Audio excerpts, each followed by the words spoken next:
Hello everyone, welcome to Lukman IAS. In this series we are discussing the previous year questions of UPSC prelims examination, and today we are going to discuss few questions from ancient Indian history.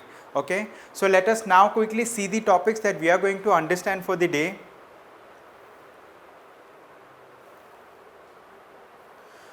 We will look into questions related to Indus Valley civilization. Then we will understand a topic related to Buddhism. We will take another topic with reference to Buddhism. Then we are going to understand about Harappan civilization, and then we will look into accounts of the foreign travelers. Okay, and these topics are important under this particular portion of the prelim syllabus that says history of India and Indian national movement. Okay, although these topics are very much relevant with this particular portion of the syllabus of prelims examination. Okay, so now let us quickly see the first question for the day. Okay, let us take the first question. Okay, this question was asked by UPSC in the year of 2013. Okay, so let us read this question. The question says, which of the following characterizes or characterize people of the Indus civilization? Okay, so here you need to understand that Indus civilization is also known as Indus Valley civilization. We have different literatures, and most accepted view is Indus civilization. Although in some standard books they mention Indus Valley civilization as well. So here they are asking questions related to Indus Valley civilization. Okay, so let us take the first statement. They possessed great palaces and temples. This statement is incorrect, because when we talk about Indus civilization, this particular civilization comes in the proto-history. Proto-history means where like we have been able to gather some evidence, but still research is going on. We have not been able to decipher any of the script of the Indus Valley civilization. But the thing is here, like when we did excavation, we were able to unearth, or we were able to dig out great granaries. Okay, great granaries, and we have also found great bath, but like we did not find evidence related to great palaces and temples. Okay, we did not find evidence related to great palaces and temples, so that's why statement 1 is incorrect. If we take the second statement, it says they worship both male and female deities. Okay, so the thing is, this statement is correct, because like Indus Valley civilization people, they used to worship male male gods. I mean, like they used to worship the natural forces, and they used to personify those natural forces.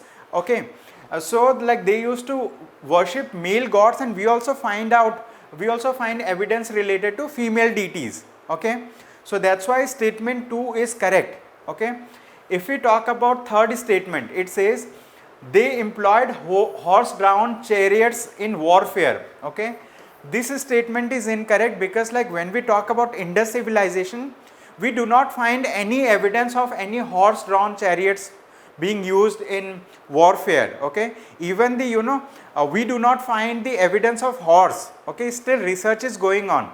So statement 1 and statement 3 are incorrect, only statement 2 is correct.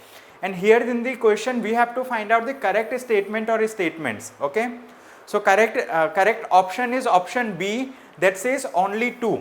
Okay, option B is the right answer for this question. It was asked in the year of 2013.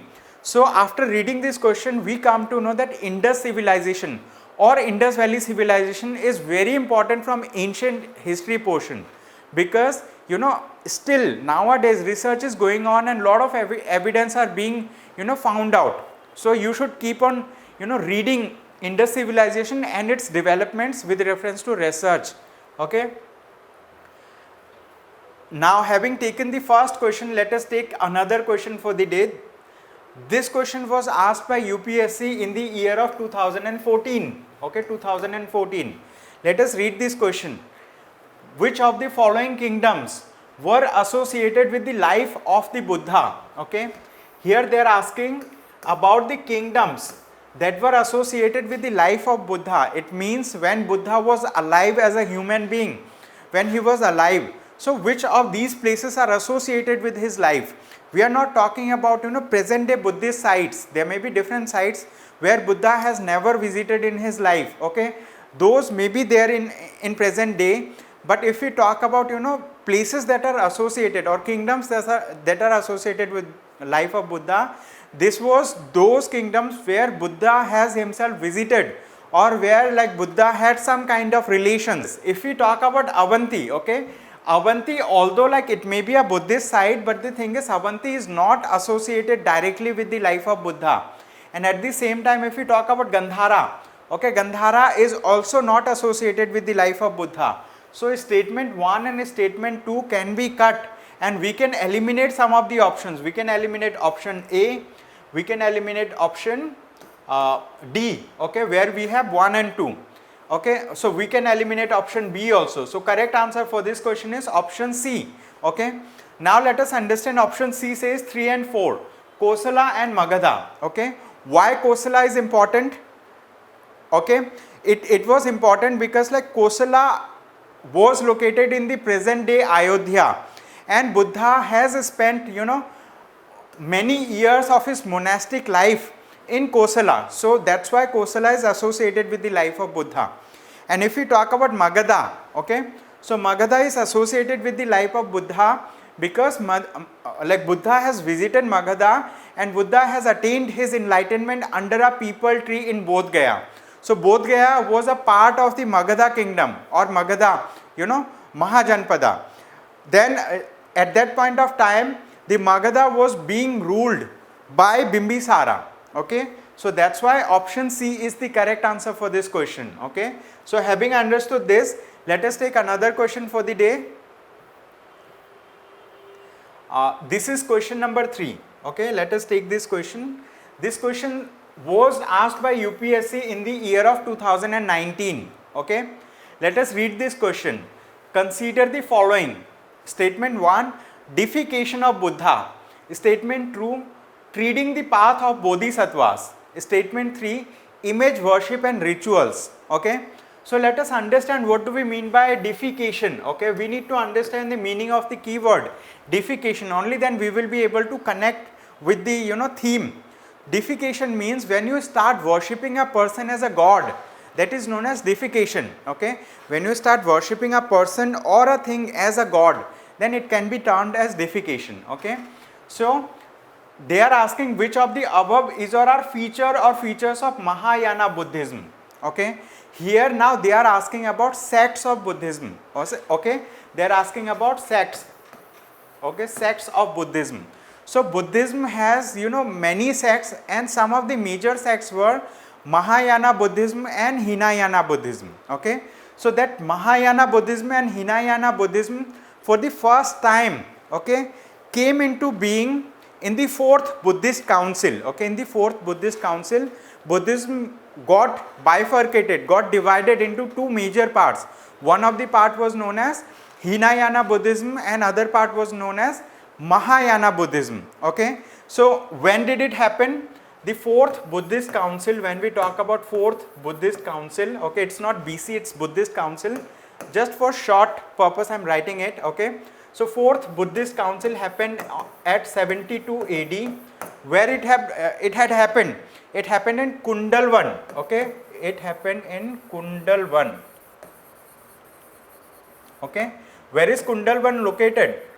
Kundalwan is located in the state of Kashmir. Okay, so this particular Buddhist council was presided over by Vasumitra. Okay, it was presided over by Vasumitra, the 4th Buddhist Council. Okay, and apart from this, here in this 4th Buddhist Council, the division of Buddhism into Hinayana and Mahayana took place. And Mahayana took place. Okay, means division of Buddhism into Hinayana and Mahayana took place. Okay, so now let us understand which of them are features of Mahayana. When we talk about Mahayana Buddhism, they started doing idol worship, means like they started treating Lord Buddha as a god. Okay, they started making, they started treating him as a god. So deification of Buddha started happening in Mahayana Buddhism. So statement 1 is correct. If we talk about treading the path of Bodhisattva, okay, the concept of Bodhisattva is associated with Mahayana Buddhism. What do we mean by Bodhisattvas? Bodhisattvas are those enlightened beings who delay their path of enlightenment for the sake of enlightening the other, human beings. Means like they are capable of attaining, salvation. These people are able of attaining salvation for themselves, but they delay their attainment of salvation for the sake of others. So they are known as Bodhisattvas. Okay, you might have heard about the name of Padmapani, Vajrapani. So these are, Bodhisattvas, okay, forms of Bodhisattvas. Then, that image worship and rituals also happens in Mahayana Buddhism. It does not happen in Hinayana Buddhism. In Hinayana Buddhism, they believe that Buddha was a human being, and whatever teaching was imparted by Buddha, we should, understand and read them in the same form. But Mahayana Buddhism has started interpreting at a higher level by considering Lord Buddha as a god, okay, and by making idols of Buddha, and they started worshipping Buddha as god. Okay, so that's why all these three, deification of Buddha, treating the path of Bodhisattvas, image worship and rituals, they all are associated with Mahayana Buddhism. So option D is the right answer for this question. Okay, so having understood this, let us take another question for the day. This is question number 4 for the day. This question was asked by UPSC in the year of 2019. Okay, let us read this question. Which one of the following is not a Harappan site? Okay, which one of the following is not a Harappan site? You must be knowing that Harappan site, okay, is an early civilization. It is part of the Indus Valley civilization itself. Okay, so Indus Valley civilization is also known as Harappan civilization. Why? Because Harappa was the first site that was excavated, and later on, the researchers have started excavating nearby places and far off places. So that's why they have renamed it, okay, as Indus Valley civilization. Okay, so like Indus Valley civilization or Harappan civilization are, different names. Earlier this was the first site that was excavated, so they named it as Harappan civilization. That's the thing. Okay, so now they are asking like which of the following is not a Harappan site. They are talking about, those places from where we find the details about Harappa. Okay, so here Chanhu Daro, okay, options are Chanhu Daro, Kot Diji, Shoh Gaura and Desalpur. Okay, so they have given these options. Okay, so from them, option C, which is Shoh Gaura, it is not a Harappan site. Okay, it is not a Harappan site. Otherwise Chanhu Daro, Kot Diji and Desalpur are Harappan site. If you read the ancient history book by Tamil Nadu, okay, Tamil Nadu board, there is a Tamil Nadu board school book of ancient history. If you read the first I guess second chapter, you will be able to answer this particular question. This is a very basic question. Here we need to understand where is Chanhu Daro located. Okay, Chanhu Daro is located in the present day Pakistan, and it was a mature Harappan site. Okay, so it is located in the present day Pakistan, and it is a mature Harappan site.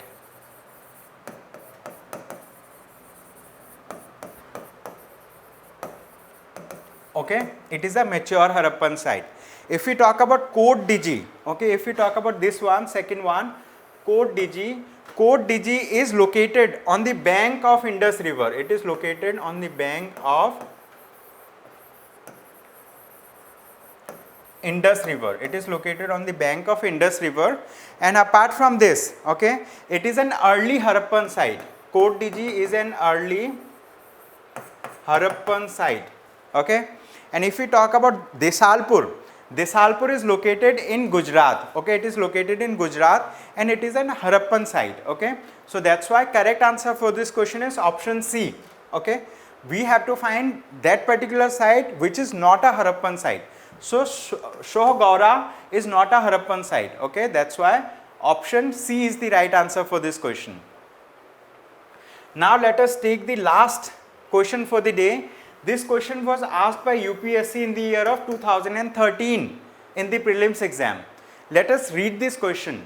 The Chinese traveler Yuan Chong, okay, he is also known as Hyun Sang, who visited India, recorded the general conditions and culture of India at the time. In this context, which of these statements is or are correct? Okay, we are given three different statements. We need to find which of them are correct. Okay, one of the statement is the roads and river routes were completely immune from the robbery. Okay, this is not true, because this particular Hyun Sang, he himself was, robbed. Means like there is an there are accounts that says like he himself was robbed. So that's why statement 1 is not correct, because this statement says the roads and routes were completely immune from robbery. It was not completely immune. So if we eliminate statement 1, we can eliminate option A, we can eliminate option C, then we can eliminate option D. So we are left with the correct answer directly. So 2 and 3 are right answers. Okay, 2 and 3 are right statements. So correct answer is option B is the right answer. Okay, so now let us read the second and third statement as well. It says, as regards punishment for offenses, ordeals by fire, water and poison were the instruments for determining the innocence or guilt of a person. Yes, this was the case. Okay, so what was the purpose of Hyun Sang visiting India? He was a Chinese traveler. He visited India to actually visit the Buddhist places. He wanted to learn more about Buddhism. He was a Buddhist follower, so he wanted to visit all the important places related to Buddhism in India. So that's why he has visited, and during his visit in different kingdoms in India, he has witnessed that to determine whether a person is innocent or guilt, some of the kingdoms were using ordeals by fire, water and poisons, okay, to determine whether a person was innocent or he was guilty. Okay, then the tradesmen had to pay duties at ferries and barrier stations. Okay, so this was the case. I mean, like when tradesmen were visiting from one place to another place, they may have to pay duties at ferries and barrier stations. Okay, so that's why option B is the right answer for this question. Okay, so with this we have come to the end of today's discussion. That's all that I had to discuss with you for the day. Thank you so much everyone for attending the session. I hope you have a great day ahead. Thank you. Live online classes are as effective as offline classes. Ethics with S. Ansari remains the best ever choice. Do you know that ethics paper is the only paper in general studies that pays more with less efforts? One can easily secure 130 to 140 marks. Luqman IAS is a well-established name since 2014 for ethics paper. We offer 3 types of courses: Ethics Foundation course, Ethics Case Studies and Ethics Test Series. Since 2015, Luqman IAS students have maintained the records of securing the highest marks in this paper. Ethics Foundation course is starting from 21st of June 2021. Classes will be for 4 days in a week from 11 am to 1:30 pm. The course duration is of 60 days and the videos will be available for 75 days. There will be 43 classes, of which 35 classes will be focused on theory and concept building and 8 classes will be dedicated for case studies. There will be over 180 case studies and 3 tests. Since 4 months are left for prelims, one can easily finish the ethics paper before prelims itself, and it's a good opportunity. So why to wait? Contact us today for more information.